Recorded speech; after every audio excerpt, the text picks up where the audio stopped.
Jimmy has gone through the Art of the Rise of Skywalker book and has pulled some images that he feels are worth talking about. And it's just stuff I liked as a Star Wars fan. What am I looking at? Is this like a baby pig head with a spider on it? Yes, from a certain point of view. Wow, look at that. But this is a character that Kylo Ren was going to be coming across very early in the movie. As you know, the movie opens up with Kylo doing battle on the scorched surface of Mustafar, the scorched forest of Mustafar. Mm-hmm. There's an explanation for that too, about why there are trees growing on Mustafar, and it's an attempt to rehabilitate. That's not the word. Rebuild the environment of Mustafar to try to promote growth on that planet. So for the past 30 years, these Sith loyalists were making the trip out to Mustafar to worship at Darth Vader's castle remains. And they planted trees. I mean, I don't know why it was Arbor Day on Mustafar. It just doesn't make sense. Plant a tree in memory of the fallen Sith Lord. Yeah. The acolytes. It's here, according to the book, it's to show how Mustafar has evolved, and that maybe the lava has dried up a bit. It's not as volcanic as it was. Oh. And the Vader castle is in ruins. And it's sort of a mystery. It's been about 40 years. Sorry, I'm staring at the book and not the camera. It's kind of hard to get. Oh, that's all right. That's right. Well, I'm going to throw the image back up here. So eventually we'll get to the baby pig. It's not a baby pig. That's actually like it's weird. It's the keeper of the bog. What do they call that thing? And it lives in the water. And this thing was protecting the Wayfinder. Yeah, it was sort of like this creature has been called many things. An oracle, it's been referred to, and what it is a big sort of crab-like spider creature that lives on the side of the head of this giant troll infant. I don't know how else to describe that thing. And it lives underwater. It's such a bizarre concept. And from what I understand, these scenes were actually shot with Adam Driver, and they ended up on the cutting room floor, maybe because they had difficulty having it make sense, or I like the craziness of it. Yeah, George Lucas was asked for a comment, and he said, "Oh, God. Dude, I don't know if that's really true, because this is something really outside of the box and different for Star Wars. And that is something that George Lucas often promoted. And when he would criticize things like The Force Awakens, he did it with the critique of, well, they did nothing new. It's all, and this is something different new. I think, of course, but it's new. But I mean, it's this like spider-like crab that is living attached to the head of a giant troll, Well, yeah, the creature is called the first Oracle. draft. I call this a decent first draft. Kevin Jenkins, who was one of the concept artists for the film, he said that this was a favorite design of JJ's. JJ fell in love with this creature and wanted some exposition for Kylo. So the Oracle... it says the Oracle has moved with the planet every time. I don't know what that means. But the Oracle... Now, is the Oracle the crab thing or the baby troll? That would be the crab thing. Okay. And it lives in symbiosis with the baby troll, we're calling him. Now, the baby troll must have some other name here. So I'm looking at Naboo form a symbiote. This was an image that resonated most with JJ. While maybe too grisly as is, we went forward with the idea of the Oracle as a symbiotic creature, sourcing whatever knowledge and power it needs through a slumbering, giant, submerged baby. Boy, I would have loved to have been a fly on the wall for that pitch meeting. Let me tell you. Man. Yeah. This is something else. Yeah, they like the idea of that. Uh-huh. And the Oracle. So the Oracle lives underwater, and that was something else they had to deal with too.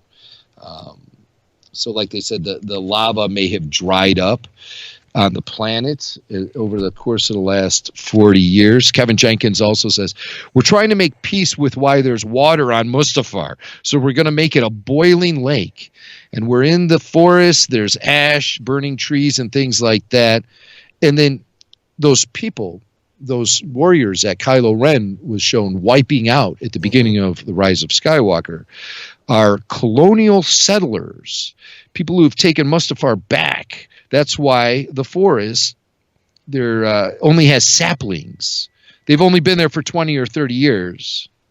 So, what we're seeing is an attempt to rebuild the forestry on the planet Mustafar, assuming there was ever forestry there before. I like to know that the Sith acolytes were also good environmentalists and wanting to re-terraform the planet, make it habitable. I guess it wouldn't be terraforming it. You can live on it even the way it is. But that's good to know.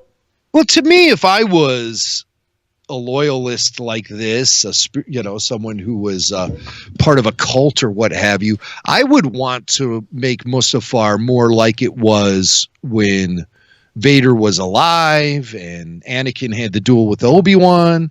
Put it back to the state it was in at that point in time. Yeah. But I guess it's easier to plant trees than to encourage a volcano to erupt. I suppose.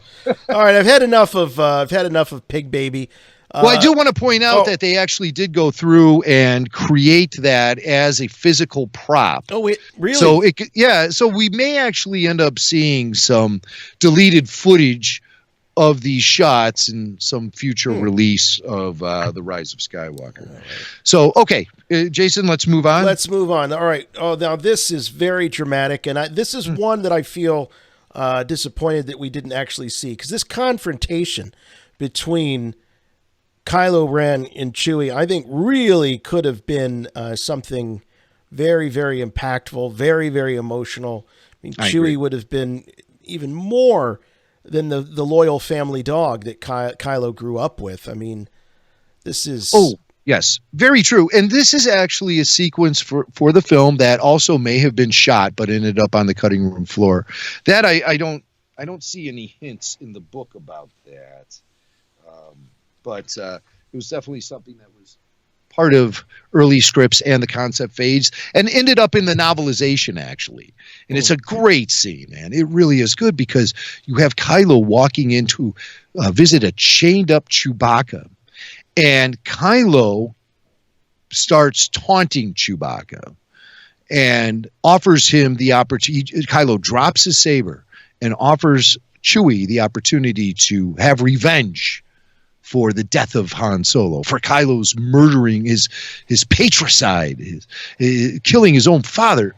And Chewie, Kylo even notes that there's a tremor in the Force where Chewie sort of taps into the light side to keep himself from ripping Kylo Ren's arms out of their sockets. And it's just it's not so obvious, but it always takes me back to an early line from Obi-Wan that I think was in the original Star Wars novelization, when after meeting Chewie at the Mos Eisley Cantina, Obi-Wan Ben says to Luke Skywalker, Wookiees have their own affinity for the Force.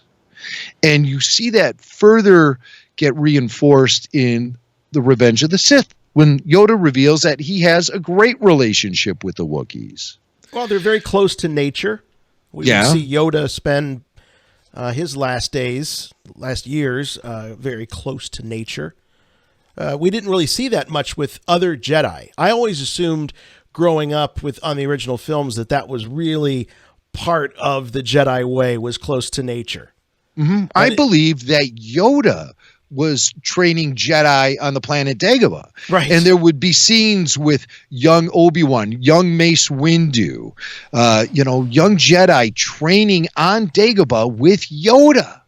I really thought that I had no idea Yoda was living in a high rise on some metropolitan planet. I mean, that just seems absurd because he was so reptilian. He seemed right at home on the planet Dagobah. Yes. And I just thought that was his natural homestead all along, even when the Jedi were saying it loud and proud. But so that's Yoda. But back to Kylo interrogating Chewbacca. I mean, that's just a great piece of artwork. Yeah, it really is. It really is. And it really plays out well in the novel, and sort of reinforces that whole idea that Wookiees have a natural affinity with the Force. And so when Kylo, he's picking apart Chewie's mind with the Force at the same time, because that's what Kylo Ren does. And all he finds are just these great memories Chewie has of essentially being an uncle to young Kylo. And that brings the light side of the Force into focus for Kylo Ren, and he pulls off from the interrogation and leaves because he gets a little freaked out. So what this moment here between the two of them, I think opens up Kylo Ren more to the light side of the Force. That's the sort of analysis I make after reading this in the novelization and listening to the audiobook. So good stuff. Excellent. Yeah, all right, and just a brilliant piece of artwork by Ryan Church, Star Wars concept artist veteran Ryan Church, who worked on some of the prequel films. Now we see a legion of Sith troopers. Okay, yeah, the only reason I really highlighted this particular image is because it shows all of the Sith troops kind of lined up in that classic trooper formation that we've seen so many times in Star Wars, from the end of Attack of the Clones to the middle of The Force Awakens, when Hux is holding that rally before they unleash the weaponry of the Emperor's arrival in Return of the Jedi. Emperor's arrival, and this concept art here probably most resembles that moment, the Emperor's arrival in Return of the Jedi on the second Death Star in that hangar. I would have liked to have seen this to establish these Sith troopers, because I think it's a stunning image to see all of the troops lined up like that in that sea of red. And the red color is just such a Sith color and has been for a long time, going all the way back to when Darth Vader first ignited his saber in A New Hope. It's been a color that we've associated with the dark side of the Force. And I just feel like these Sith troopers got such small exposure in the final film of The Rise of Skywalker. I wonder what goes on in those editing bays sometimes. Like, how strong is the coffee that they're drinking, where they feel like they have to rush through that's a J.J. Abrams thing. I felt the same way about The Force Awakens. Too much is rushed. And I feel that way with The Rise of Skywalker. It's just rush. Give it a second to breathe. Establish these new characters. Establish these stormtroopers. Right. Let us have a good look at them. You spend all this time developing these costumes and working with artists and seamstress and wardrobe and all of these different people, and then you put it on camera for what? Remember, we felt it's in the background. It's a blur. We felt the same way about the Maz Kanata's palace. Right. Castle. Same way, you had this incredible work that went into this, and it's such a quick, so different than the original Cantina sequence, where they really rested, not on every character, but they gave certain characters a little beat here and there where you could really take them in. They didn't do that. That's not a JJ thing. All I have to say is, if J.J. Abrams supervises his lovemaking the same way he supervises editing of his films, Mrs. Abrams is probably kind of frosty most of the time. So, yes. All right. So do we want to move on? Let's look at what do we got next? Oh, here's just a better shot of them. Yeah. And this is that Kylo? Yeah, that's Kylo walking through the ranks of troops all lined up there. And I just felt like the film deserved kind of a moment like that. Just more establishing shots. Just give us more great establishing shots so we can really put ourselves in the universe. That's a very important part of cinematic world building, is let us actually see some of what makes up these worlds. There was never a moment when Kylo became the established or de facto leader of the Sith army. Boy, that's a good point to bring up, because we always saw that with other characters in Star Wars. Right.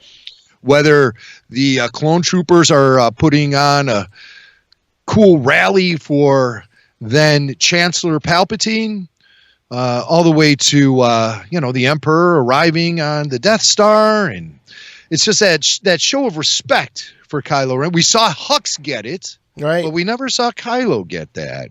That's a good thing to point out there. It would have been great to see the pomp and circumstance of the arrival of the Supreme Leader to a Star Destroyer. Right? It's just like one of those establishing things. Totally unnecessary to the plot, totally unnecessary to the overall story, but very important in the cinematic world building aspect. I just wish these guys would take a break and put the strong coffee aside for a minute and give these films a moment to breathe. I do, on the other side of the coin, really like the breakneck speed in which The Rise of Skywalker operates on. I'm not blind to plot holes and the fact that the whole production seemed rather rushed, but I do enjoy the roller coaster ride and the high speed aspect of it all. Here's another shot of Kylo reviewing his troops. Yeah, the inspection. Yeah. All the pomp and circumstance that the Supreme Leader of the First Order deserves, and the grandson of Darth Vader. You just know that he would have established all of those familiar leadership tropes that would be demanded from a man in his position. So, all right. Oh, now this is a great piece. Talk about a great piece of art. So you have Rey force choking Kylo Ren during their duel. I'm assuming this is, where would this be? This could have taken place not on the ruins of the Death Star. No, probably within his quarters. Let me pull up the reference from the actual book itself. But it's more importantly is what this shot represents. You see Rey, and she is levitating Kylo, and he is struggling to breathe. So she's obviously force choking him. I felt like that this was a good representative of her being tempted by the dark side.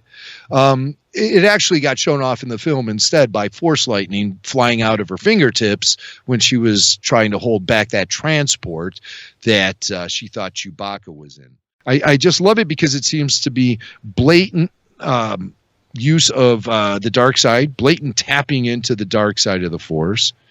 And that would have given us a stronger indication of the temptation Rey had been feeling, only naturally so, too, because of the fact that her grandfather is Palpatine, so she has those natural tendencies. But I would have liked to seen that more on the surface a little bit. Really, I never really felt afraid that Rey was going to slide to the dark side. I would have liked to have seen, and you have to excuse the analogy here, because I don't think you've probably seen it, but in Disney's Frozen, there's the moment when that's the big song, Let It Go, and she's just ripping through all of her powers. She's not going to hold them back anymore and not be who others want her to be. She's going to be herself and all this. I would have loved Rey to have a big freak out moment where you would have seen the full extent of what she's capable of. That would have been great. Yeah, just like at one point where we could really fear Rey is losing it. Yes. I would have loved to have seen that, and I was expecting to see that, quite honestly. Right. But, with her having that Palpatine blood, it makes it all kind of fall into place a little bit easier. Notice that in this piece of concept art, she has a green-bladed saber, and that could have been an early indication as to, she was using Leia's saber, maybe before they decided that Luke and Leia would both have green sabers. Blue sabers, I'm sorry. Right. Blue sabers. Of course, Luke had the green saber, and you see it in the flashback sequence when he's training Leia, and Leia clearly has the blue saber. So that's just all I'm thinking. Why does she have a green saber? That's the only thing I'm coming up with. Maybe it was an early concept for Leia's saber. We're going to just real quick, we're going to jump back to the beginning because I started halfway through. So this is another shot of the Oracle. There's a couple other new things. Here's the training. Now this is cool because you kind of see them decked out a little bit like what you would later see in Rebels, with the well, they didn't call them the trainer. Yeah, they were sort of the Jedi dojo. Or the Jedi Temple Guard. The Jedi Temple Guard. That's what it reminded me a bit of here.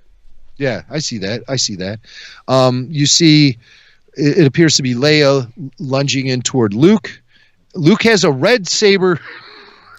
These colors. Somebody needs to tell the concept artists. But I mean, there could have been a very practical reason for why Luke is wielding a red saber at that point. Maybe Luke had retrieved Vader's saber somehow. I mean, it sounds impossible, but for crying out loud, Luke's saber came back from Cloud City somehow, and Maz Kanata told us that was a story for another time. We thought we would hear that story. What's up with that? 2 movies later, still why would you put that line of dialogue in a movie and not pay off on it? And I don't want to hear any of this guy, well, they're going to do it in a novel or a comic. That's not how you write movies. You don't sit there and write a film and put a line of dialogue in your film and say to yourself, well, I hope someday they're going to tell this story in a comic book. That's not how people make movies. All right. All righty. Let's see what else we got. Oh, just speaking of that raid on Mustafar, here's a great concept of that moment. I just like the fact that I just like this piece of artwork. Kylo Ren in the forefront with the Knights of Ren in the background, wreaking destruction, and it's just a nice piece of artwork, and also kind of amplifies the desire to have seen more Knights of Ren doing Knights of Ren things in the entirety of the sequel trilogy, quite honestly. Those opportunities were lost in episode 8 when everything that was laid out in episode 7 was ignored, and the Knights of Ren were forgotten until they came back. And are we supposed to assume that the Sith acolytes that were, the ones on Mustafar, they were loyal to Vader and they worshipped Vader, were they at odds? They're different. They're at odds with Palpatine's sycophants. Are they the same? I don't know who they're at odds with. I think they're just trying to preserve the history, and so people leave things the way they are. I know when the Tomb Raiders were all going out to Egypt in the early part of the 19th century, or the 20th century, I should say, early part of the 1900s, Tomb Raiders were going out to the pyramids and essentially robbing them. And there were people out there in Egypt who would stand guard of the pyramids to try to cut down on that sort of activity. Also, like the you want to look at it, that's a historical thing, but cinematically, in the third Indiana Jones film, you had a guy there guarding the chalice, the Holy Grail. Yeah, the 2 knights, the brothers. And so I kind of look at those loyalists on Mustafar serving a similar. Well, and I keep forgetting that it's actually that raid on Mustafar that leads him to Palpatine. So you hear the Palpatine transmission. Right. So they very well could have been the same types, but at that point, he was just trying to get to Palpatine. He wasn't worried about showing any allegiance to them. So, yeah, right. Now, are those guys like the same people that are in the grandstands on Exegol? That's what I'm wondering. Yeah. I think so. I wouldn't be surprised if that connection was a little more concrete, because it sure seems consistent with the story. But what a nice shot. Oh, wow. Okay, another shot of the interrogation of Chewie. That's not anything really. This looks kind of similar. This apparatus behind him looks kind of like the Greeblies that were on that torture table that was being pushed up into Han Solo during. Oh, sure. Yeah, I also see a little bit of the interrogation droid there. I see a little bit of the probot, actually. If you turn it on its side. So yeah. All right. Yeah. And then it brings us right back to the weird troll baby that I just can't get enough of. So troll baby. So I might have to do a customized action figure of that one. We did it. We reviewed the book. It's done. I still have 60 more pages to go through. Well, maybe there will be a part 2.